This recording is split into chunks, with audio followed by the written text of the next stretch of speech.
Okay, the first thing that we need to do is go ahead and take our half cup of flour. I'm using whole wheat flour for this part. And then 1.5 teaspoons of... Yeah, that works too. Extra dry yeast. Putting that in there. We'll whisk them together.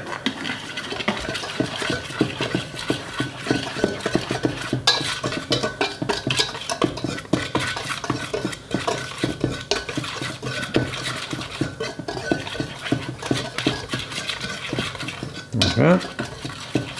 Should be good. Next thing is it calls for a half a cup of warm water, 100 degrees Fahrenheit. I don't have a thermometer, so all I do is I let the water run in the sink until it reaches a temperature on my wrist where I don't feel a difference in temperature, and that's what I use for that part. Your body is 98.6, so this is actually just a little bit warmer than that. Let me double check my instructions. Like that.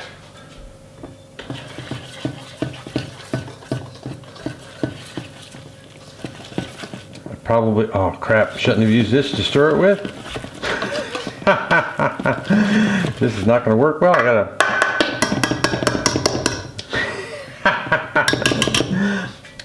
use the right instruments, folks. It's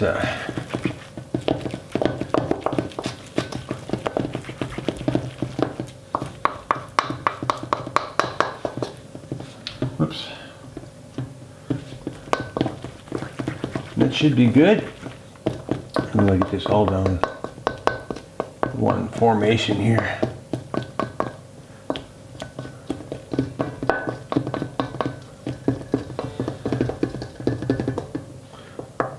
Like that. Yeah, gonna lose some of that. Dang.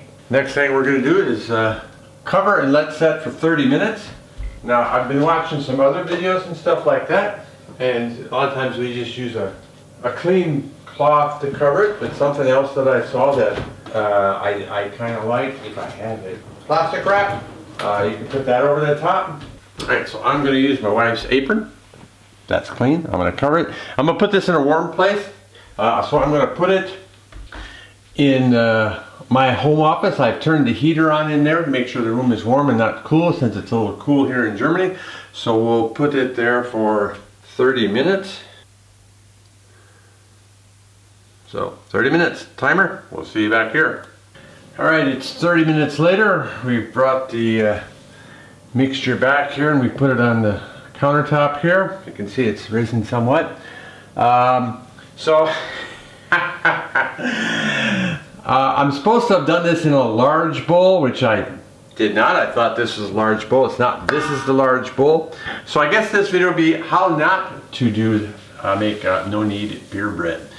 So, complications, right? So first thing I want to go ahead and do then is I'm going to take, so I've got 3 cups of flour here. Yes, the ingredients call for 4, but the last time that I made this,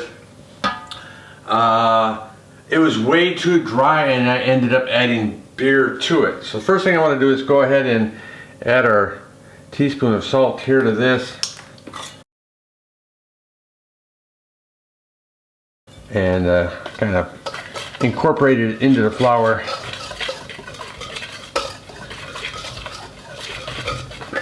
Evenly. That's just, you don't have to do that. The actual original instructions don't call for that, but that's just something I like to do. So basically what we're supposed to do is mix the beer and the flour in here and then stir it to a dough, but I actually need to put it over here. All right, so to get back on track, we're going to put this. Oh yeah, you can see how it's risen there, right? There, that into the big bowl where it's supposed to be to begin with. And then it says to add the beer, the salt, and flour. Well, yeah, so we're gonna go ahead and add the beer. Now, because Germany uses 750 milliliter bottles of beer, we have some leftover. I'm keeping that because we might need it if we have too much flour.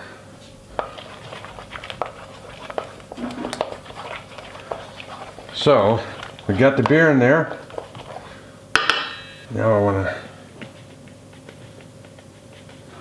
want to add a little flour at a time. I think it's easier to mix that way.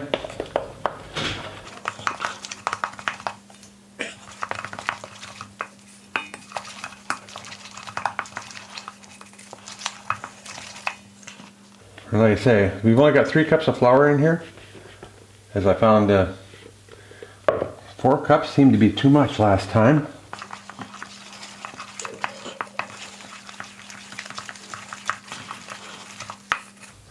And it made a huge loaf of bread, which I'm not complaining about.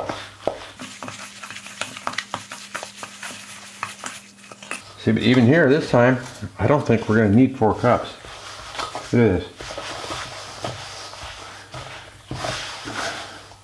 And as this is not going into any type of pan, how big the loaf doesn't matter. It's just going to be 1 loaf. Yeah, see this? I am not going to need a 4th cup. Nor will I need to add any extra beer. So I think 3 cups of flour for this. Maybe it's because it's whole wheat flour. I don't know. We'll do more experiments as time goes on.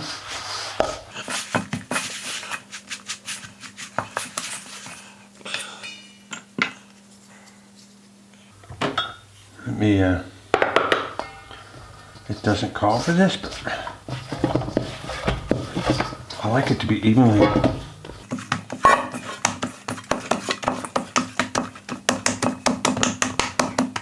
mixed, like that. Yeah, we're going to use 3 cups then. So now we cover and let rise for 2 hours. Timer started.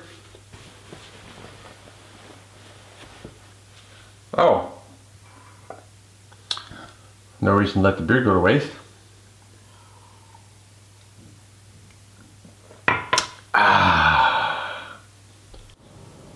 Alright, it's been a little over 2 hours. I don't usually worry too much about being exactly 2 hours. It can be longer than that.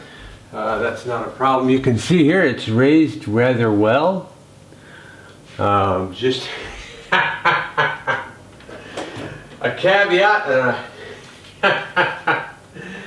The expiration date on the yeast I'm using is October of 2016. It is now May of 2020. But hey, you know, well, we'll get some new yeast here in our next run. Okay, so the next step, it says, is to scrape the dough from the bowl with a rubber spatula placed on a well-floured surface. Generously flour the top of the dough and form into a loaf shape. So I've decided that we've got a marble top here, and I've washed it off. I'm going to go ahead and scrape it onto this. I'm going to use this surface, put some flour on there, and we can easily clean this off later. Rolled right in there. Says, I want to go there, Les. I want to be on the countertop. Thank you very much. Okay. Generously flour the top of the dough and form into a loaf shape. I think they're doing this. I mean, this is...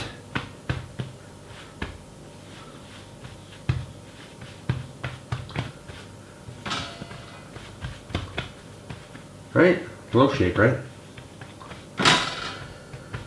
Like that. Sprinkle a baking sheet with cornmeal. Transfer loaf to the baking sheet. Sprinkle top with flour. Cover loosely with the towel. Let rise 30 to 40 minutes. I don't have a baking sheet. Adapt, overcome, improvise. So what I have, pizza pan or pizza.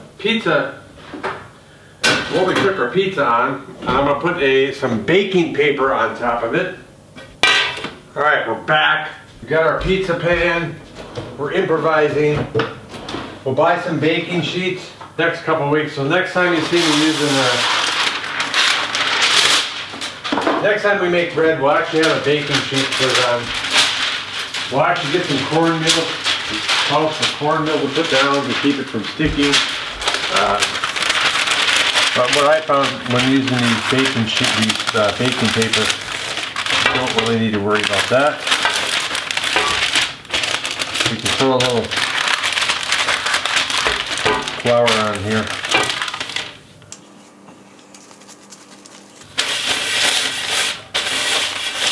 That ought to work. I think I'm just going to pick it up.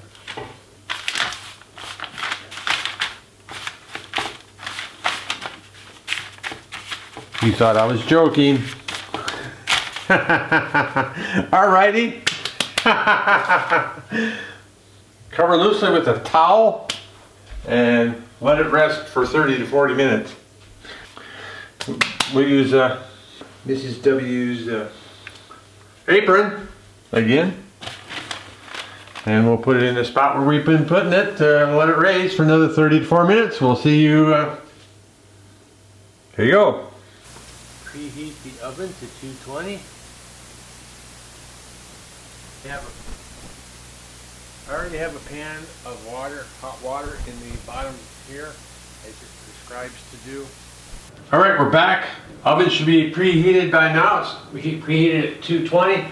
We're going to bring the bread down from our roost that we had it on. Oh my goodness, yeah, that's raised up quite a bit. A lot bigger than when you last saw it. Okay, now the next thing we need to do, before we put it in the oven, slash a long slit in the top of the loaf with a sharp knife or razor, then place the baking sheet on the rack above the pan of water in the oven. Bake for 35 minutes or until the loaf is golden brown. We already have the pan of water in there.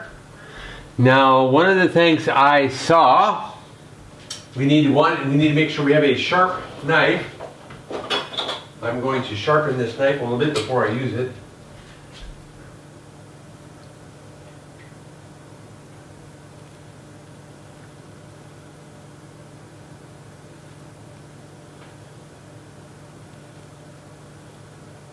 There we go. And we put it in the rack. It wasn't done. So I'm going to set my timer for 35. Okay, it's been between 35 and 40 minutes right now. And you can see the bread in the oven. I'm trying to let it bake a little bit longer than I did last time. Last time when it came out, it was pretty heavy and it still had quite a bit of moisture in the bottom of the bread. So I'm letting this stay in probably closer to 40 minutes. Mind you, there's 1 cup less of flour this time, so maybe it won't be as bad. Now, one of the things I noticed when I took the loaf out last time, it was really heavy. So I suppose what I could do is I could test to see if it feels heavy. So it's not browned on the top crust or anything like that. So it's not like it's cooked too much. I don't think I'm worried about it being cooked too much. I don't have a lot of experience making bread, so some of this we're learning as we go. And I mean, you can only watch so many YouTube videos. Wife and I, there's a different flavor to it, or a different taste to it. We thought, well, maybe it was the beer, maybe it was the yeast. I changed beers. I've still got that aroma. I'm thinking maybe it's because we use whole wheat bread, and we've never cooked with whole wheat bread before. We have a rack on the countertop over there. I'm going to put this over there on that. Okay. So right now underneath this is the rack. So I got the gloves on both hands now. I want this off the paper. Now it's not the proper rack to use. I think a proper rack would have more space between the ground and the bread, but there is space there to allow the air to get through it.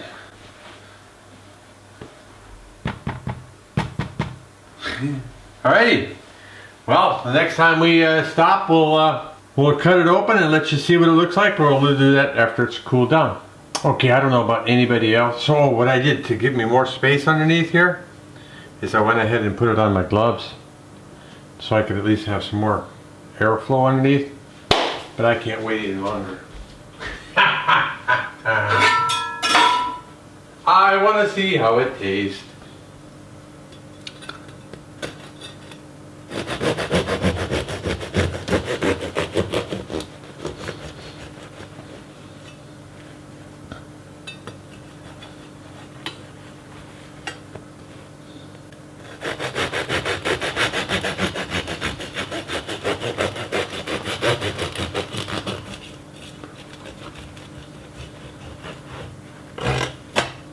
So I'm thinking we could go 45 minutes pretty easily. We'll make another one next time and we'll do better, less mistakes.